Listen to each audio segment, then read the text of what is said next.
Olá pessoal, eu sou o PH Pereira do canal Teologizando. Pensando sobre esse título, e eu pretendo ser bem lacônico aqui, tá? O título reverendo, algumas pessoas são avessas ao título, né? Que é um título usado ao ministro do Evangelho, principalmente em igrejas históricas, a igreja presbiteriana, a igreja da Inglaterra, anglicana, metodistas também, né? O ministro do Evangelho, o líder, ele é chamado de reverendo. E algumas pessoas têm ah, levantam objeções e não concordam com o título. Uma das objeções que eu já ouvi é a seguinte: o título reverendo nem consta na Bíblia. Se não consta na Bíblia, por que chamar um pastor de reverendo, né? Se nem aparece na Bíblia? Bom, existe pelo menos quatro títulos de forma explícita na palavra de Deus referentes ao ministro da palavra. A Bíblia fala, dependendo dos textos, você vai conferir, a Bíblia chama o ministro da palavra de anjo, de pastor, de guia e de mestre. Bom, vamos começar como anjo, né? A Bíblia fala que o ministro da palavra é um anjo. Você sabia disso? No livro do Apocalipse, as 7 cartas que foram endereçadas às igrejas da Ásia Menor, o líder daquelas comunidades cristãs eram chamados de anjos, né? E, contudo, nenhuma igreja, até onde eu sei, eu nunca li ou ouvi alguém falar sobre isso, de um ministro do evangelho que é chamado de anjo. Bom, é até bom não dar essa ideia, né? Se existe já uma idolatria, infelizmente, em torno do título de pastor, as pessoas já idolatram, já veneram de tal forma que colocam num patamar como se aquele homem fosse quase que um semideus, né? Um intocável, o ungido do Senhor. Então imagina se a gente dá a ideia de anjo, né? Então vai pegar a idolatria e vai ser perigoso, vai ser pior ainda do que já está. Infelizmente não era para ser assim, mas é. Então, eu conheço inclusive a história de um suposto pastor aqui próximo da nossa região, né? Que ele não permite que seus parentes próximos chamem ele de tio, enfim, ele diz: não, não é para, não me chamem de tio fulano de tal, me chamem de pastor fulano de tal. Então eles arrogam um título de pastor, né?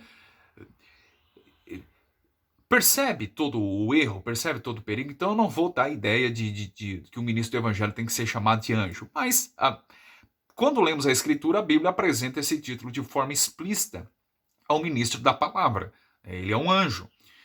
Contudo, as igrejas que criticam o título de reverendo, porque não está na Bíblia e as igrejas, algumas adotam isso, né? Essas mesmas pessoas leem na Escritura que o ministro do Evangelho é um anjo, mas não adotam esse título para os seus pastores. Em segundo lugar, a Bíblia fala que o ministro do Evangelho é também pastor. Pastor, o que é pastor? Bom, pastor é muito simples. Da mesma forma como um pastor, realmente, um pastor, pastor de ovelhas, ou pastor espiritual, digamos, ele orienta, ele guia, ele disciplina, ele protege, ele alimenta, assim como um pastor, né? Então ele é um pastor. Uh, eu acho muito difícil, eu vou levantar uma objeção aqui, um homem, um líder de alguma determinada igreja, adotar realmente o título de pastor, né? Como se fosse realmente um título, como se ele deveria de sempre ser chamado de pastor. Bom, porque sabemos, tanto no Antigo Testamento quanto no Novo, Deus o Pai é descrito como pastor. Salmo 23, por exemplo, Davi diz: o Senhor é o meu pastor. Jesus vem no Evangelho segundo João, capítulo 10, e diz assim: eu sou o bom pastor. Então, Yahvé é o pastor, Jesus é pastor, Deus Pai é o pastor e Deus Filho é o pastor. Agora, não seria muita prepotência e vaidade da nossa parte, homens falíveis, nas palavras do apóstolo Paulo, potes de barro, adotar o título de pastor, sendo que é um título que é um título específico para Deus, o Pai e Deus o Filho? Não seria muita prepotência? Eu sei que na Escritura, o apóstolo Paulo, por exemplo, na carta aos Efésios 4 e 11, fala sobre isso, fala sobre os pastores, né? Que alguns receberam esse dom de Deus, de pastor. Só que numa leitura que fazemos desse título de pastor para se referir ao ministro do evangelho, né, na escritura, ele aparece mais como que, e a Bíblia o descreve mais como que alguém que irá exercer uma função, que terá todo um cuidado, todo um trabalho, todo um serviço para uma determinada comunidade cristã. A Bíblia descreve o título de pastor mais como que uma função que será desempenhada por um homem ou por alguém, do que se fosse um título, exatamente, que ele arrogasse para si. Deu para entender mais ou menos? Quando Paulo fala sobre pastor, descreve de um modo mais como que uma função que será desempenhada do que necessariamente um título que a pessoa arroga para si e que tem que ser chamado sempre de pastor. Pois, na verdade, textos como Atos 20 e 28, 1 Pedro 5, 1 e 2, confira depois, a Bíblia fala nesses dois textos, pelo menos, de pessoas que exerciam funções pastorais em comunidades da igreja primitiva, né, no período da igreja primitiva, de pessoas que exerciam funções pastorais naquela época, sem contudo elas realmente fossem ministros da palavra, mas eram chamados de pastores porque tinham cuidado com aquele rebanho. Então percebe? Um outro ponto interessante seria de mestre, né? A Bíblia usa esse título para um ministro da palavra mestre. E algumas igrejas evangélicas chamam os seus ministros de mestres, né? Talvez porque tiveram alguma formação teológica acadêmica, talvez porque são professores de seminários, ou porque se formaram e tiveram algum doutorado em alguma matéria teológica, enfim, são chamados de mestres, né?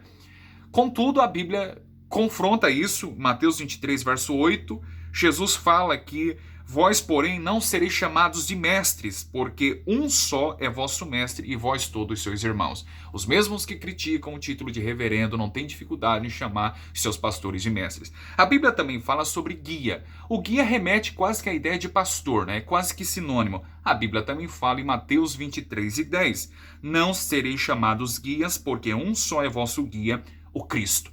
Então percebe? A palavra reverendo significa aquele que é digno de honra, aquele que é digno de ser reverenciado, respeitado, honrado.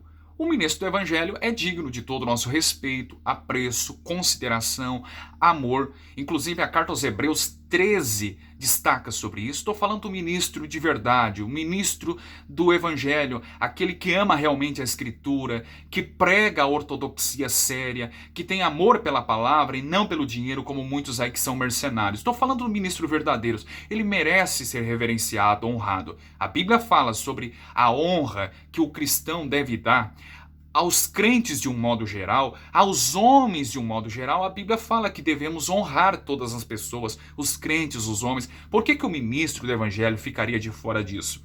Os textos, como por exemplo, a carta do apóstolo Paulo aos Filipenses, capítulo 2, verso 29, fala sobre a honra que se deve dar aos crentes. O apóstolo Pedro, em sua primeira carta, no capítulo 2, verso de número 17, também fala que devemos honrar uns aos outros. O ministro do Evangelho não pode ficar de fora disso, tá bom? Eu espero de alguma forma ter ajudado, ter somado e ter clarificado essa questão. Abraço.